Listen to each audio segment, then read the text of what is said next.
저는 박순애, 71살입니다. 20회 넘게 동네 세탁소를 했죠. 비 오던 날에도 다림질대 앞에 서 있었습니다. 허리 펴는 법을 잊고 살았죠. 혼자 삽니다. 남편은 오래전에 먼저 떠났고 하나뿐인 아들 민호는 결혼하고 먼 데로 갔습니다. 그날도 저는 아파트 화단에서 작은 의자에 앉아 햇볕을 등으로 받았습니다. 관리사무소 직원이 지나가며 물었어요. 어르신, 요새는 세탁소 안 하시죠? 예, 작년에 문 닫았어요. 이제는 기계 소리 안 들으니 귀가 허전하네요. 며칠 전부터 아들이 자주 왔습니다. 원래는 명절 아니면 소식 없던 애였죠. 그런데 갑자기 얼굴을 들이밀며 냉장고를 채우고 싱크대 하수구를 뚫고 방문 손잡이를 윤이 나게 닦았습니다. 엄마, 여기 스마트 스피커요. 불 꺼하면 불 꺼져요. 이게 뭔지 난 모르겠다. 괜찮아. 내가 다 해놨어. 저는 마음 한켠이 따뜻했습니다. 내가 그래도 사람 하나는 제대로 키웠구나. 그렇게 생각했죠. 어느 저녁 민호가 전화를 했습니다. 목소리는 들떠 있었어요. 엄마, 이번 주말에 경주 온천 패키지 갔다 와요. 3박 4일. 왕복 SRT 표도 끊었어. 그걸 내가 왜? 엄마 무릎도 안 좋잖아요. 물 좋다고 유명해. 숙소는 내가 알아보고 다 결제했어. 저는 말문이 막혔습니다. 이런 호사를 누려본 적이 없었습니다. 다음 날 민호가 집에 와서 캐리어를 꺼내 놓더니 이것저것 챙겼습니다. 마스크도 많이 넣어. 온천 가면 어지러울 수 있으니 초콜릿도. 쓸데없이 쓰지 마라. 돈 아깝게. 아깝긴요. 엄마가 평생 저 키워준 게 얼만데. 그러곤 조심스럽게 물었습니다. 엄마, 요즘 보안이 안 좋아서 도어락 비밀번호 바꿔야 해. 내가 바꾸고 앱에 저장해 둘게. 엄마 번호는 나만 알게 할게. 그래, 그럼 편하지. 민호는 휴대폰으로 도어락을 연결하더니 새로운 번호를 눌렀습니다. 엄마, 이거야. 메모해. 저는 메모를 하지 않았습니다. 내 아들이니 믿었죠. 토요일 아침 민호가 역까지 데려다 줬습니다. 엄마, 잘 다녀오고. 기차 내려서 호텔 버스 타면 돼. 너도 바쁜데 고생이다. 엄마가 평생 고생했지. 나야 뭐. 열차 창밖으로 벼가 물결쳤습니다. 경주는 생각보다 가까웠고 숙소는 노란 조명이 포근한 곳이었습니다. 온천물은 따뜻했고 밤마다 다리가 가볍게 풀렸습니다. 저는 매일 저녁 민호에게 문자를 보냈습니다. 여긴 고요하다. 잘 지낸다. 답장은 늦게 혹은 오지 않았습니다. 회의 중이라는 짧은 말이 한 번 왔을 뿐이었죠. 셋째 날 밤 잠결에 이상한 꿈을 꿨습니다. 다림질대 위에 제 인감도장이 홀로 서 있고 누군가 장갑 낀 손으로 쓱 가져가 버리는 꿈. 저는 새벽에 눈을 떴습니다. 창문을 열자 찬 바람이 들어왔습니다. 불길하다는 감정이 목구멍에 걸렸습니다. 다음 날 집에 전화를 했습니다. 연결은 됐지만 초인종 카메라는 검은 화면이었습니다. 민호에게 전화했죠. 왜 그래, 엄마? 그냥. 잘 있니? 응, 나중에 전화할게. 뚝. 온천물조차 더는 미지근하게 느껴지지 않았습니다. 저는 남은 일정을 모두 취소하고 하루 앞당겨 서울로 올라오는 표를 구했습니다. 집에 도착한 건 저녁이었습니다. 도어락의 번호를 눌렀습니다. 삐. 빨간 불. 다시 삐. 손끝이 얼어붙었습니다. 세 번째, 천천히 눌렀지만 결과는 같았습니다. 그때 맞은편 집 아저씨가 쓰레기를 버리러 나오다가 말을 걸었습니다. 어르신, 이사 가시는 줄 알았어요. 네. 지난주에 젊은 부부가 짐을 잔뜩 들여놓던데 아드님 친척인가? 제 귀에서 혈관이 울렸습니다. 저는 복도 난간을 붙잡고 민호에게 전화를 걸었습니다. 5번째에야 받았습니다. 엄마, 지금 회의. 내 비밀번호 누가 바꿨니? 침묵. 말해. 엄마, 나 사정이 생겼어. 사업이 막혀서 잠깐 집을 담보로. 잠깐? 대출 받아서 돌릴 거였어. 다 갚고 원래대로. 누구 허락으로? 엄마가 그날 문서에 사인. 내가 언제? 위임장. 거짓말하지 마. 저는 전화를 끊었습니다. 복도의 공기가 납덩이처럼 무거웠습니다. 그날 밤 저는 사우나에서 잤습니다. 얇은 매트 위에 누워 천장을 보았습니다. 스피커에서 졸린 음악이 흘렀고 저는 두 손을 배 위에 올렸습니다. 순애야, 울지 마라. 입술만 움직였습니다.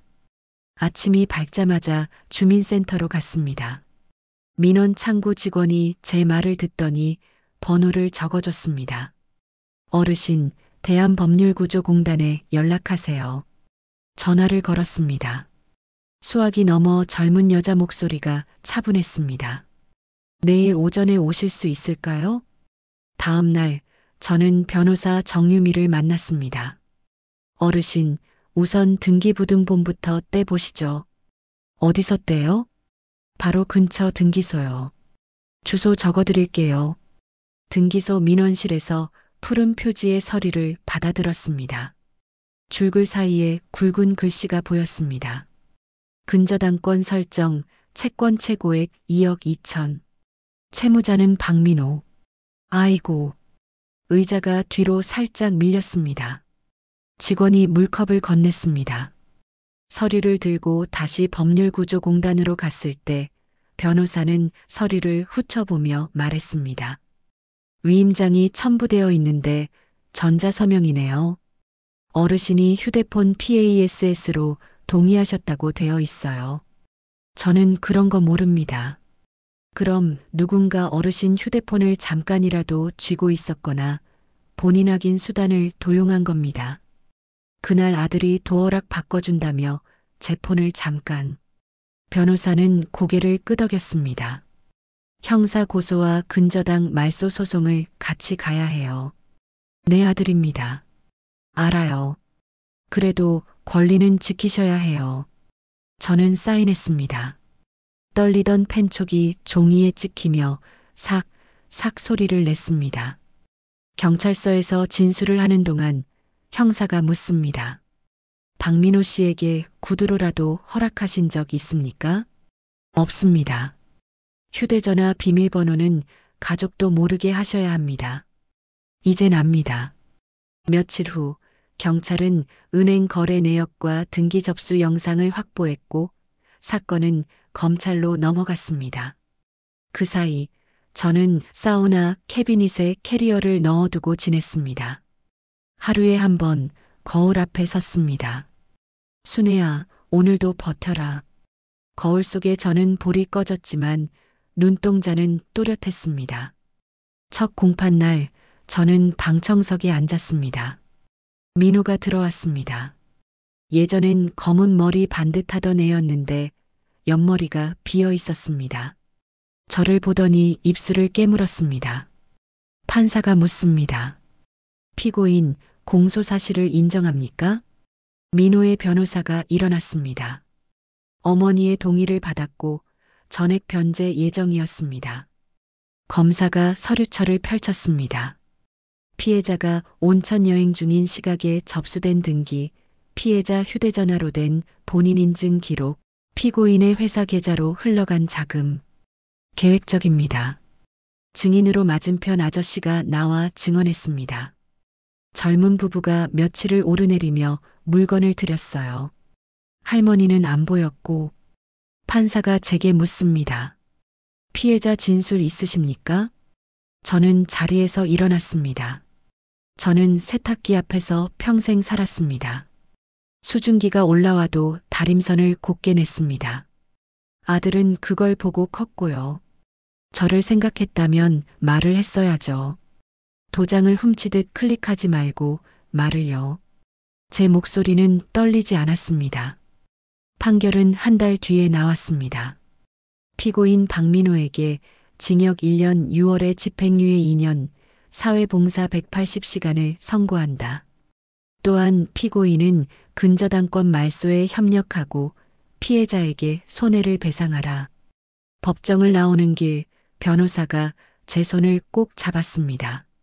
어르신, 말소 등기 절차 진행하러 가시죠. 예. 은행과 등기소를 돌고 종이에 도장을 찍고 수수료를 내고 접수 번호표를 받아들었습니다. 초록 전광판이 제 번호를 보여줬을 때 저는 숨을 멈췄다가 내쉬었습니다. 며칠 후 우편함에 흰 봉투가 꽂혔습니다. 등기부등본. 근저당권 말소라는 글자가 검게 선명했습니다. 저는 봉투를 접어 서랍에 넣었습니다. 그 밤 창문을 열었고 공기가 덜 차갑게 느껴졌습니다. 민호는 한동안 연락이 없었습니다. 어느 추석 전날 인터폰이 울렸습니다. 화면 속 민호가 서 있었습니다. 손에 꿀배한 상자. 엄마, 잠깐만. 저는 문을 열지 않았습니다. 엄마, 미안해요. 제가 바보였어요. 대답하지 않았습니다. 몇 분 뒤 상자는 경비실로 옮겨졌고 저는 인터폰 기록을 삭제했습니다. 그 후로 저는 동네 노인복지관에서 세탁 방법을 가르치는 봉사를 시작했습니다. 헌 이불에 얼룩을 어떻게 지우는지, 손빨래와 울 코스의 차이를. 어르신들이 박수를 쳤습니다. 선생님, 손이 참 야무지시네. 세월이 가르쳐 준 거예요. 어느 날 복도에서 민호를 마주쳤습니다. 그는 눈을 피하지 않았습니다. 엄마, 잘 지냈어? 응, 나도. 거짓말이었습니다. 우리는 서로가 거짓말을 하는 걸 알면서도 더 묻지 않았습니다. 민호가 한 발 다가왔습니다. 엄마가 내 핏줄인 건 바뀌지 않잖아. 핏줄이 열쇠는 아니야. 그는 고개를 끄덕였습니다. 저는 엘리베이터를 탔고 문이 닫히는 동안 서로를 보았습니다. 인사하지 않았습니다. 그날 밤 저는 서랍을 열어 오래된 유언장을 찢었습니다. 그리고 새로 썼습니다. 전 재산의 대부분을 지역 복지관과 장학금으로 기부한다. 직계 가족에게는 법정 최소한도만 남긴다. 펜 끝이 바닥까지 눌리는 느낌이 났습니다. 다음 날 공증사무소에서 직원이 물었습니다. 이렇게 하시는 이유가 있으신가요? 예. 기록에 남겨드릴까요? 아니요. 제 마음만 알면 돼요. 집에 돌아와 도어락 앞에 섰습니다. 숫자 버튼에 제 손끝이 닿았습니다. 띠링. 초록불. 문이 열렸습니다. 신발장을 정리하고 거실 창문을 활짝 열었습니다. 바람이 들어와 커튼을 불렀습니다. 저는 거울 앞에 섰습니다. 주름은 깊어졌지만 눈빛은 더 단단했습니다. 순애야, 잘했다. 작게 말했습니다. 밤이 깊어지자 스마트 스피커가 말을 걸었습니다. 오늘의 날씨를 알려드. 조용히. 저는 전원을 뽑아 서랍에 넣었습니다.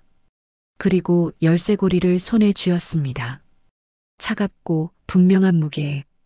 그 무게가 이제는 나의 것이 되었다는 사실이 선명했습니다. 저는 불을 끄고 방으로 들어갔습니다. 문턱을 지나며 속으로 한 번 더 말했습니다. 누구에게도 빌리지 말자. 누구에게도. 창밖으로 가로등 불빛이 길게 늘어졌습니다. 저는 눈을 감았습니다. 잠은 금방 오지 않았지만 두려움은 오지 않았습니다.